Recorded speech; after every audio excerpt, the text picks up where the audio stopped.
O mercado imobiliário americano está a passar por um cenário extremamente complicado, tanto nos imóveis residenciais, mas principalmente nos imóveis comerciais. Com um forte aumento nas taxas de juros, os consumidores passaram a ter dificuldades para comprar, arrendar ou até mesmo fazer obras nos seus imóveis. Além disso, a crescente adoção e eficiência do trabalho remoto após a pandemia veio reduzir a necessidade das empresas terem escritórios físicos, o que tem aumentado e muito a taxa de desocupação desses espaços. Neste vídeo vamos ver em detalhe o que está a acontecer e de que forma é que isso pode afetar os teus rates. Vamos lá.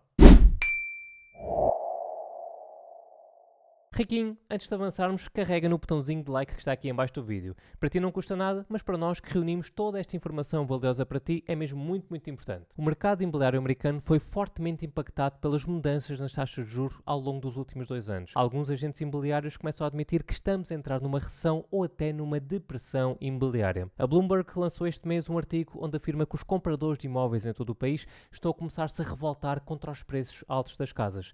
Nesse artigo, entrevistaram vários economistas séniores de diferentes empresas imobiliárias que dizem que o mercado está muito complicado e em muito maus lençóis. Em particular, Lawrence Yun, economista-chefe da National Association of Realtors, uma organização que representa os interesses dos profissionais do setor imobiliário nos Estados Unidos, disse que a temporada de vendas na primavera foi uma autêntica desilusão. Além disso, Ralph McLaughlin, economista sénior do site Realtor.com, que é uma espécie de idealista ou imóvel virtual dos Estados Unidos, diz que com as taxas de juros das hipotecas a subir acima dos 7%, a disposição dos compradores para arriscarem comprar um imóvel nesta altura é muito baixa. Ele diz que se pode ter preços altos ou taxas de juros altas, mas não se pode ter ambos durante muito tempo. Na minha opinião, isto representa uma mudança-chave na narrativa do mercado imobiliário americano, pois grandes empresas do setor, como a Realtor.com e a National Association of Realtors, estão a admitir que o mercado está fraco e a prever que os preços vão ter de cair. Quando os juros estavam extremamente baixos em 2020, tornou-se muito mais fácil financiar uma casa nos Estados Unidos,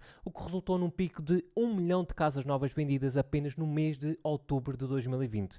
Este número foi o mais alto desde o ano de 2006, 2 anos antes da crise imobiliária de 2008. E com a forte procura, os preços das casas aumentaram bastante. Aqui podemos ver que de 2020 a 2023, o preço médio passou de 360 mil dólares para mais de 500 mil dólares. Houve uma ligeira queda em 2022 e no início de 2023, mas os preços mantêm-se nos patamares de 500 mil dólares. No entanto, ao longo de 2021 e 2022, os Estados Unidos depararam-se com uma subida acentuada da inflação. Como havia muito dinheiro a circular na economia, o FED teve de aumentar significativamente a sua taxa de juros de referência para controlar a inflação, passando dos 0,25% em 2022 para 5,5% ao dia de hoje.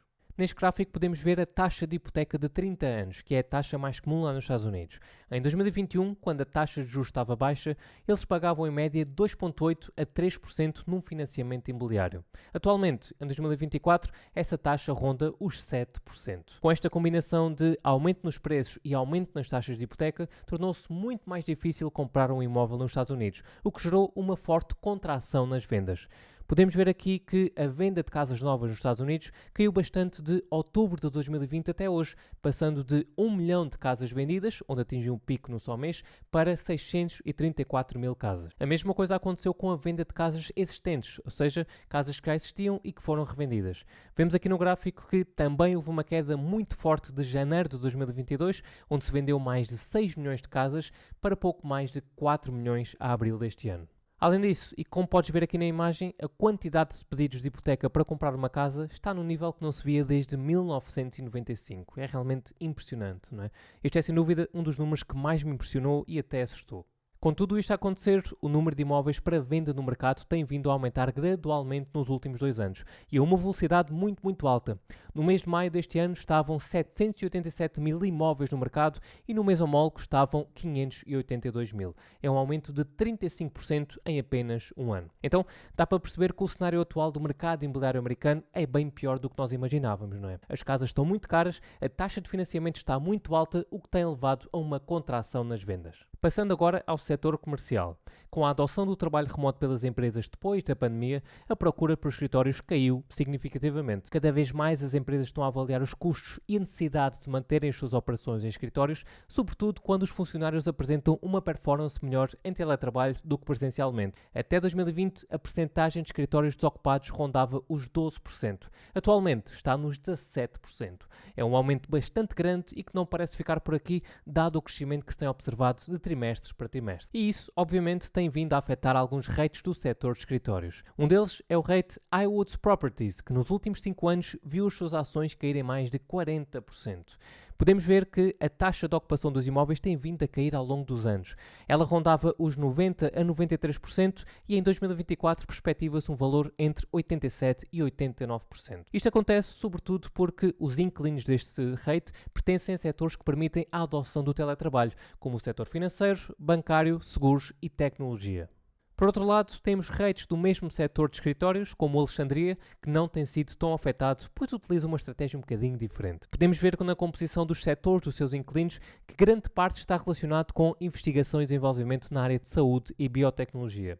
Empresas deste tipo são, obviamente, menos propensas a saírem dos escritórios, já que existe uma dependência muito grande do espaço físico, principalmente para o uso de produtos e máquinas que não dão para levar para casa. Assim, podemos ver que a taxa de ocupação dos imóveis deste rate se manteve bastante estável nos últimos anos, mantendo uma média de 95%, um pouco abaixo da taxa de 2019, é verdade, mas ainda assim, tendo em conta o panorama, é um excelente valor. Quando comparamos o desempenho de cada um dos rates desde o início da pandemia, em 2020, vemos que o Alexandria tem caído, tal como todo o mercado de rates nos últimos anos, mas menos do que o Highwood, sobretudo devido à questão da ocupação dos imóveis e o impacto que isso tem tido nos resultados financeiros. Como eu digo sempre, especialmente aos meus alunos, faz toda a diferença olhar para a composição dos inquilinos quando queres investir num rate. Então, para resumir tudo isto, o trabalho remoto veio para ficar, os escritórios estão a ficar cada vez mais desocupados, o mercado imobiliário americano não está em bons lençóis e como o Fed não perspectiva fazer grandes cortes aos juros nos próximos meses, a contração nas vendas de imóveis deve continuar a aumentar. Espero que tenhas gostado do vídeo. Não te esqueças de deixar o teu like